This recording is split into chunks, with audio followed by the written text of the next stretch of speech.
Aloha, ladies and gentlemen. Welcome. My name is Sprinklebeard, and this is Evaluate the Epic. And today, we are doing one of the best piercers in the game. We are doing Idril. Idril is this little red-headed elf in green and gold armor. This is one of the best designs, I think, in terms of like the elves, right? Like when I think of elves in general, and elves are not one of my favorite fantasy type creatures or whatnot.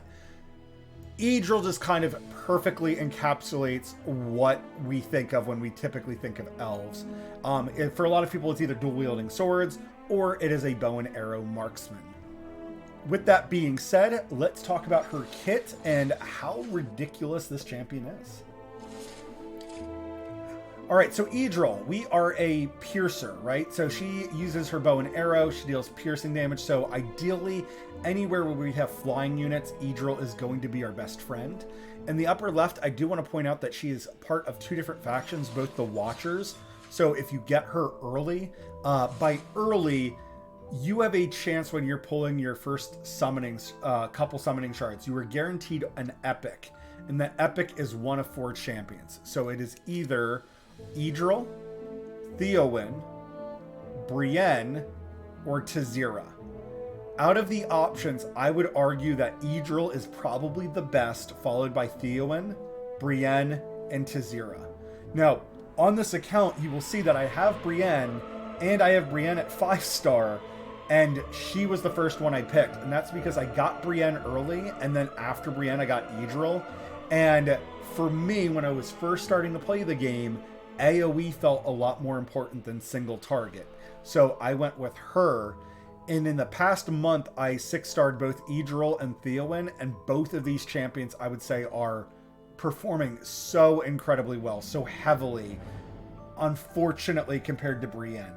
I still like Brienne a whole lot. I like the concept of her having these splitting arrows that deal damage, but Idril's single target damage, as we go through her kit, you're going to see it's just massive. It's just so much damage. I absolutely love it. So let's get into it.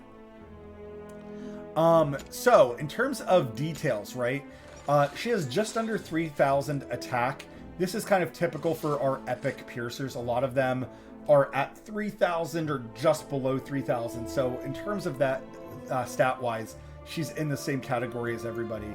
She does have one of the fastest attack speeds in the game at 2.0, which is very impressive. I actually didn't realize her attack was that fast, so that does make me happy. Her cost is 11, which makes her amazing to summon out. You can summon her out very early in a lot of different levels. Specifically, there's certain levels where you have fast-moving enemies. Getting her out early not only lets her deal with those fast-moving enemies, but because she's single target, she can usually one-shot them, or given the right gear, she can get to that point where she one-shots people very easily. So her basic attack is physical. Each attack deals 70% attack damage 2 times, targeting airborne targets first. So this is a little deceptive because it's not like she fires like 2 arrows in quick succession. I guess that's exactly what she does. When she fires her arrows, though, they will always target the same target. So it is one of those things that if the target she's firing at dies, that second arrow will still go and hit that same dying target or that same dead target. So you do have the potential for some damage drop on her when attacking because of the travel time for the arrows, but her travel time is quick. Like the animation of the arrow attacking, it is very fast. Combo shots. This is what makes Idril absolutely bonkers when it comes to not only her damage output, but her ability to team up with allies makes her a lot of fun to play with. Each time an ally casts their ultimate, this hero's next attack will deal additional 50% damage. Airborne units take 30% extra damage instead. So I'm going to just focus on the extra damage, not necessarily just the airborne units. So it says that her next attack will deal an additional 50% damage.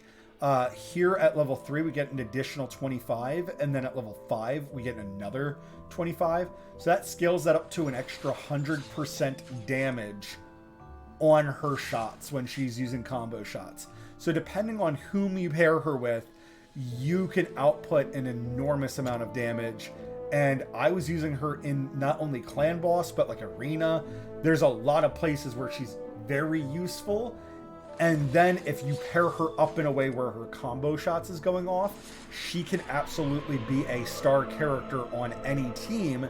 And now that we're getting to her ultimate, you're going to see why she's as ridiculously powerful as I say she is. The attack range becomes unlimited. Attacks a single enemy 3 times, each time dealing 70% attack damage. The effect lasts for 15 seconds. So attacks a single enemy 3 times. So what that means is that instead of her doing these 2 attacks for 70% damage, she's now doing 3 attacks for 70% damage. So that scales her from 140% up to 210%. And again, the reason that we don't say that a lot of the times is that the armor of our enemy is mitigating at 70% of her attack.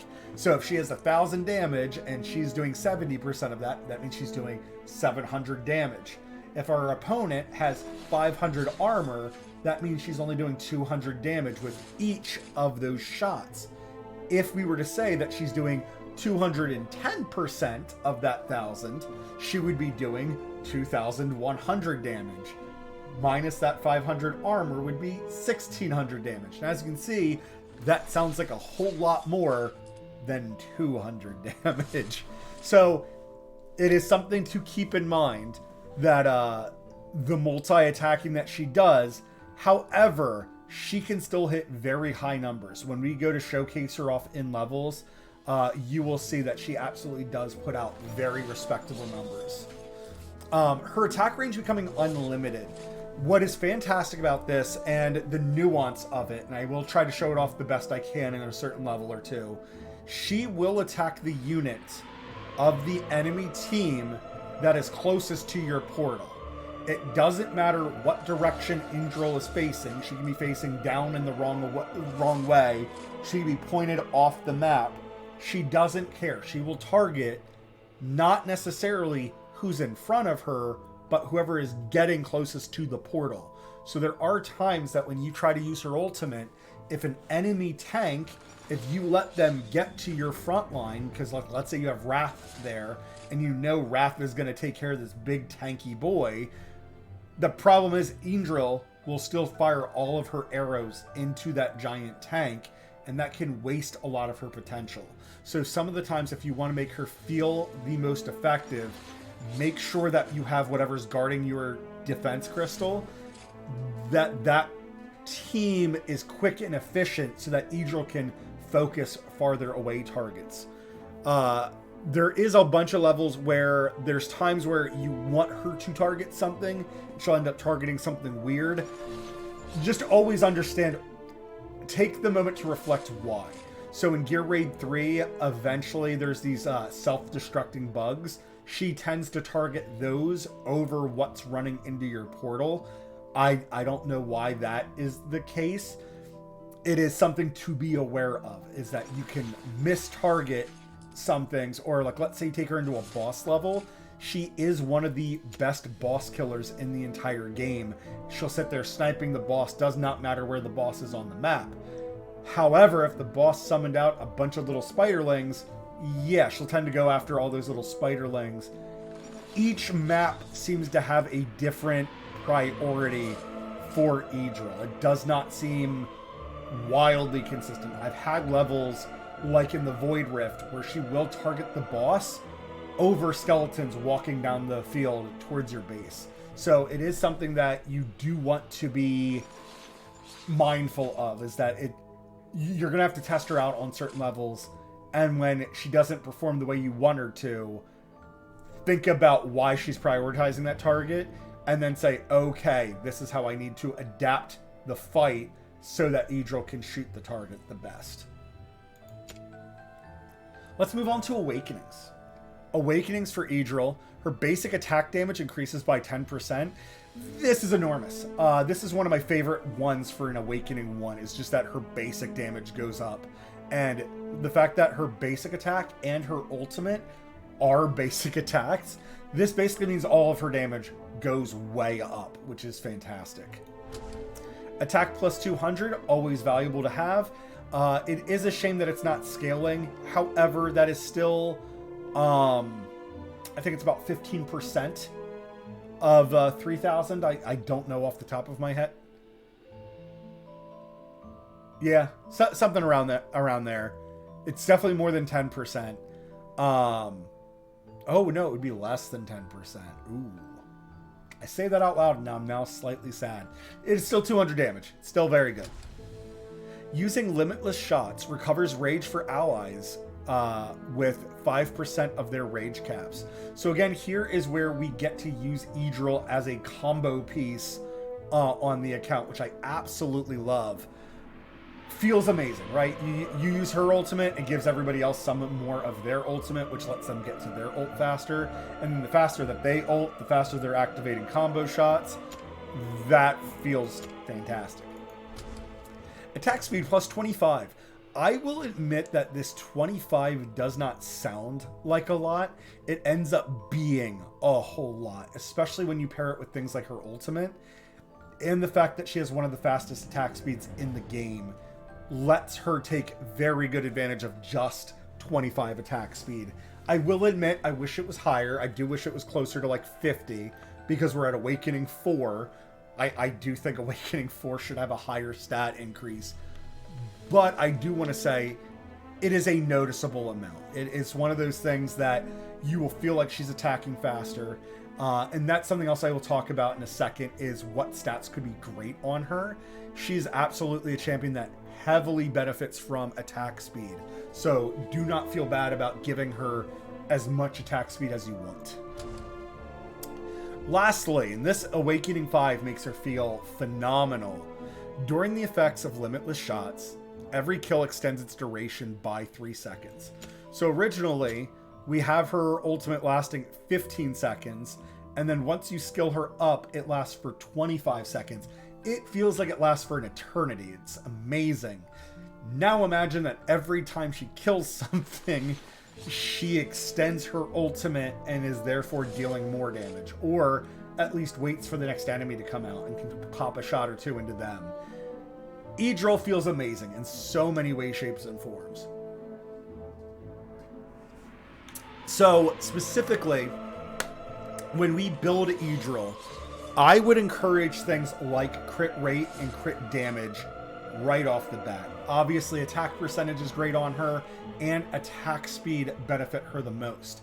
Now, there is the argument, well, all damaging champions in this game, they do scale off of all those stats as well. This is true. Not everybody in the game, though, has almighty reach the way that Idril has. Her ability to attack any enemy thing on the map makes her particularly valuable depending on when and how you use her. Her range is already good to begin with, right? We have this 3 range, and then once we take her up to max level, it does fill in these last 2 squares. So her range always does feel good, but the fact that she can globally attack anything makes her feel that much more valuable, and her cheap cost means that the faster you summon her out, all those stats on her are not being, I don't want to say wasted, but not being unused. Some of the problems that we've had with other champions, so like Titus, who we just named in our in a recent video, Titus has the enormous cost of 31. It doesn't matter how much gear you give him if you don't get the chance to summon him out in things like the arena or in the campaign. Doesn't matter how good his stats are if you don't get to use them. Idril is kind of the perfect opposite to Titus, that she's a very cheap cost, but is also extremely effective with that cheap cost. And that also means that any gear that you give her really costs only 11 for you to get that gear and get those stat increases out on the field doing their damage.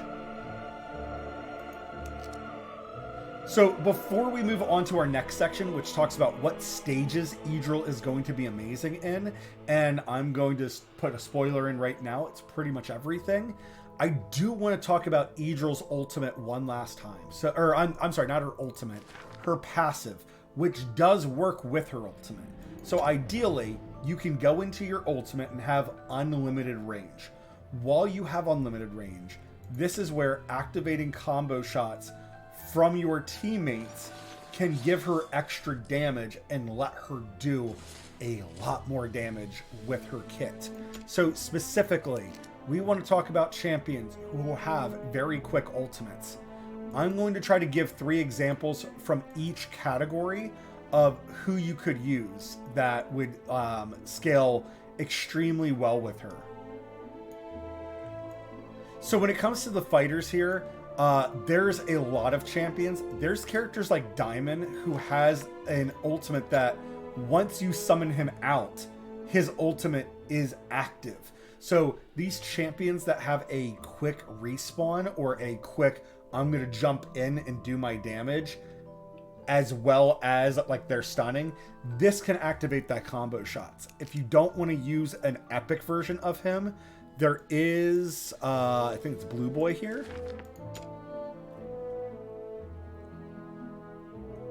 Yeah, his ultimate surge only takes effect when he is deployed. This is a great example of, if you have rares, you can still make very good use of them by deploying them out and taking advantage of their ultimates to great effect. Wrath is another amazing counterpart for her. He's constantly jumping in and out of his ultimate pretty much nonstop. The only shame is that you don't get to control when his ultimate goes off. So if you're working on things like Dragon and you're trying to increase your damage in Dragon, there are times where you have to wait for, I'm just going to be throwing out names, this is not a true Dragon party, but your Wrath ultimates, you let Idril combo shot. Your Comet then ultimates, you let Idril combo shot.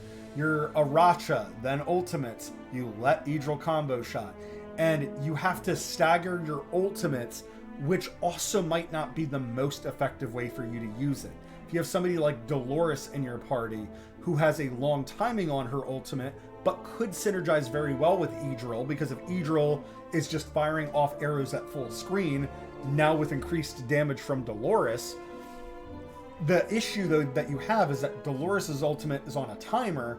We want to take the most effect of that timer, and you'd want to ultimate everybody immediately afterwards. So that is something to be careful about when using her. I don't see anybody else that I recognize their ultimate being very quick out of the champions here. So we're going to move down to defenders. Defenders, characters like Rex, I know he's constantly dropping down his giant AoE stun ultimate, which feels amazing. A lot of the defenders as well, it's not like you're using their ult consistently on any of them. Another champion that could work well with Idril is Gorza. Now, I don't really encourage anybody to really use Gorza. The reason I mention her here specifically is that in her kit, she has a defense reduction in her kit as a tank. So not only is she a defender, but every 8 seconds she can put this defense down on the enemy. And then when she ultimates, I thought in her ultimate she also reduced their I guess she doesn't. So never mind about Gorza. Gorza would probably not be best. When it comes to other marksmen, we have that same kind of concept that the faster our characters are ultimating, the better it is. So Alucas and Cuke both have very, very fast ultimates. So if you got Idril in your team and you wanted to make her shine, having things like Alucas that slows things down, having Cuke poison enemies, so for those big bosses, the synergy for combo shots to be going off with these champions is fantastic. Another one to mention is Amale. Now, Amale is not typically a well-toted champion. However, she does have a defensive down on auto attack. It's her passive that just anytime she deals damage, she's putting this defensive down on the target. And then her ultimate also has a defense down, but the ultimate is a 25% defensive down, which is absolutely massive. So it's ironic that her ultimate can put on this 25% defense down for 5 seconds, which then combos with Idril's combo shots. Idril's damage would be amazing side by side with Amali. And the other big thing is Amali's ultimate is only at 600 cost, which means she gets to it very frequently, very, very quickly.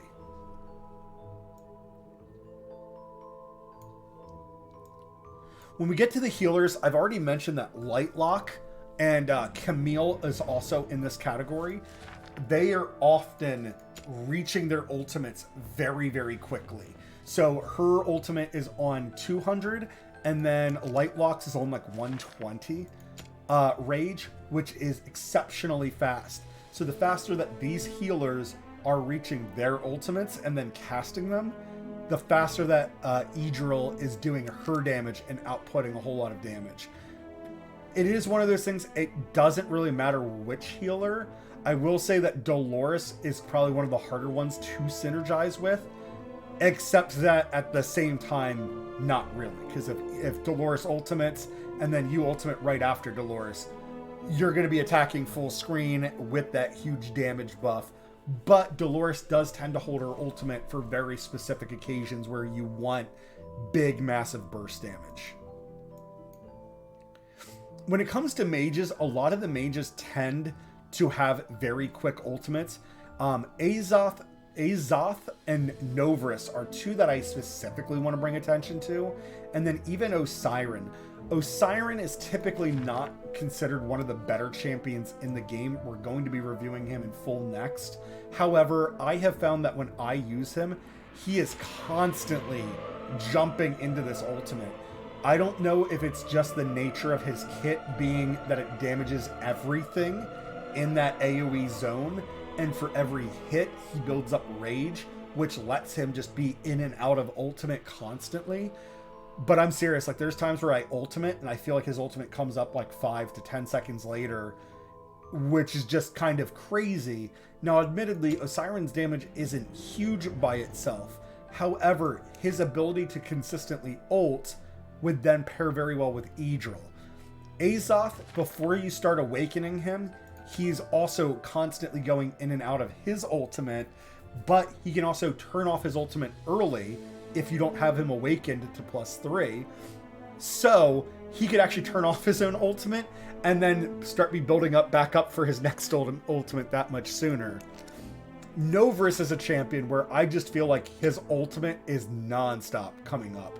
I don't know what it is about the mages, but they just seem to build up their ultimates extremely fast. So some really cool synergies amongst these champions. All right, so what levels is Idril best in? And I kind of already said the spoiler. It's everywhere. Campaign, she's absolutely brilliant. There's almost no level that you could ever name where she's not good. Really, it just depends on what enemies you're fighting. Obviously, she is best against flyers. That is not always the case, though. There's plenty of ground units, like the dogs. She rips them apart pretty quickly.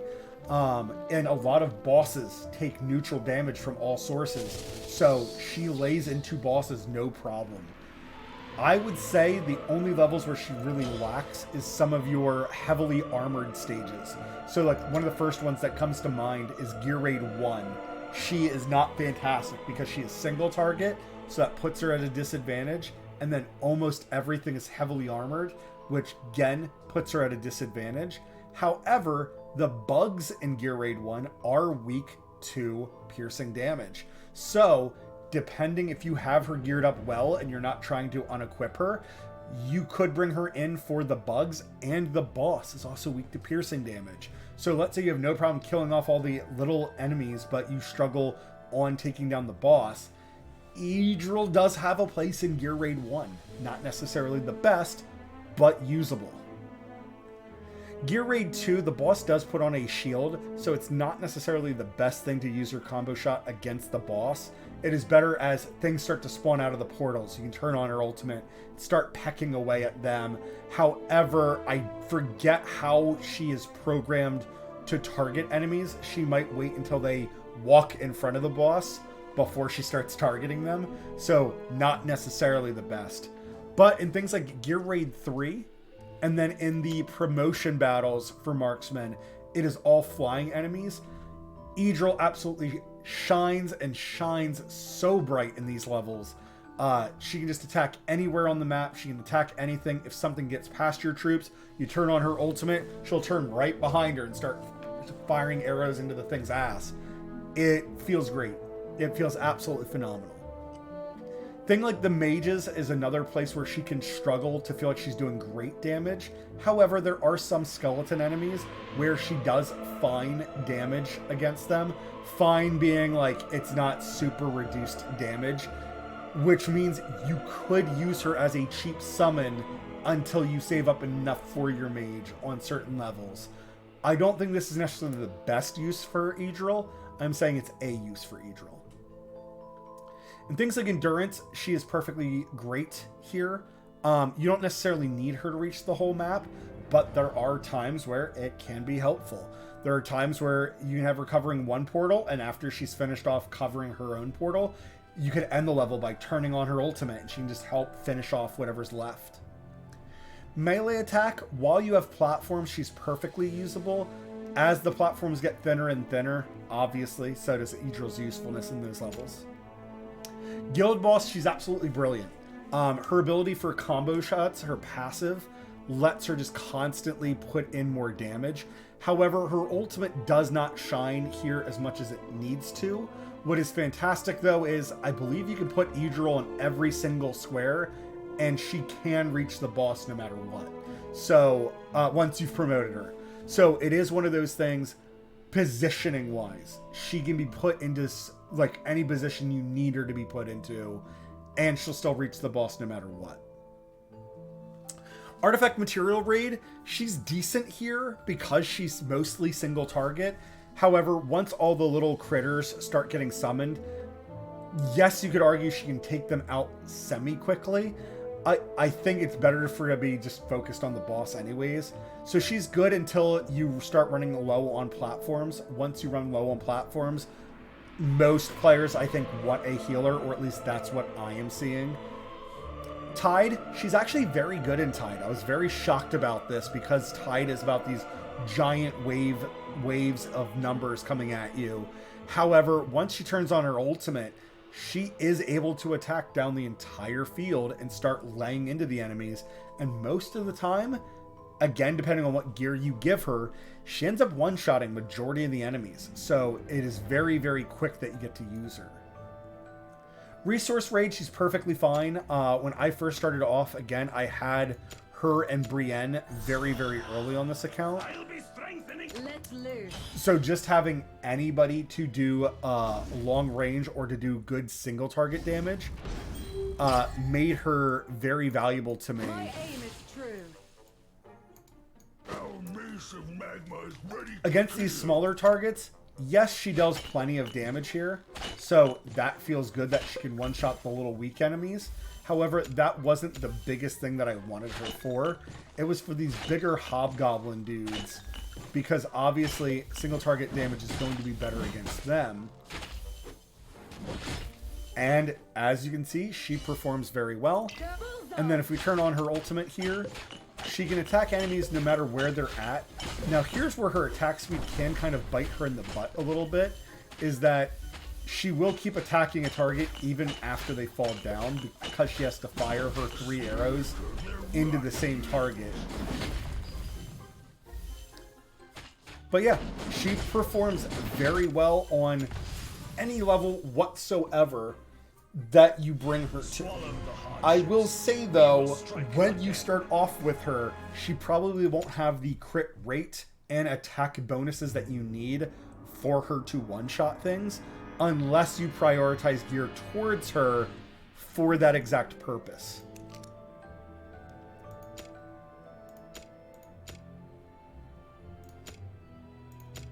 I'm just going to turn on the auto fight for this one because it will showcase exactly what Idril is capable of. So Idril's right here on this front square. I use Narvi to increase my tempo so that I can summon out everybody. But here you can see her ultimate is on, so she's attacking whomever she wants to attack. So So she did give up some of her own targets. However, here she's able to just clear out most of these enemies. And most importantly, Comet cannot reach the boss until now. So she had done every bit of damage. I believe she got the boss down to like 80% by herself before the boss finally moved in so that Comet could kill. But here, as we see her ultimate climbing back up, pretty soon she's going to be attacking just anything that spawns. So here she goes back into her ultimate. And again, she'll attack what she thinks is closest to the portal. And as you saw, she was kind of switching side to side. There are times where that can be very frustrating because instead of her attacking what's directly in front of her, that technically could be the exact same distance from the portal as an ally's enemy is, she'll focus fire with the ally first, which could be good if your ally's not built as strong, but the opposite is also true. If your ally's super strong, she's focusing fire with a champion that's going to be just fine on their own when she needs to be focused on her own.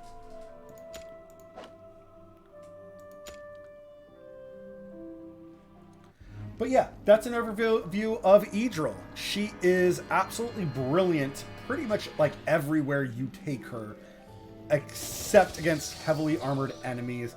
And again, you will know which one those are. That's pretty much everything in Gear Raid 1. But if you see them outside of Gear Raid 1, those levels she might have a harder time against. Or enemies with a very, very large HP pool. Understand that if they are closest to your defense crystal, she will target them with her ultimate.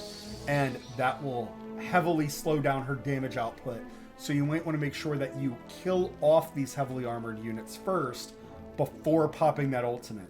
Sometimes as well, you're going to just have to limit test. You're going to have to bring her into a level and use her ultimate at certain points and see what she's focusing on. Because sometimes maybe that unit parks outside of, just stops walking, just parks themselves in a certain position, and then they just stand there watching the battle take place, and Idril will lay into the boss. In Void Rift, there was a lot of levels where I ended up using her.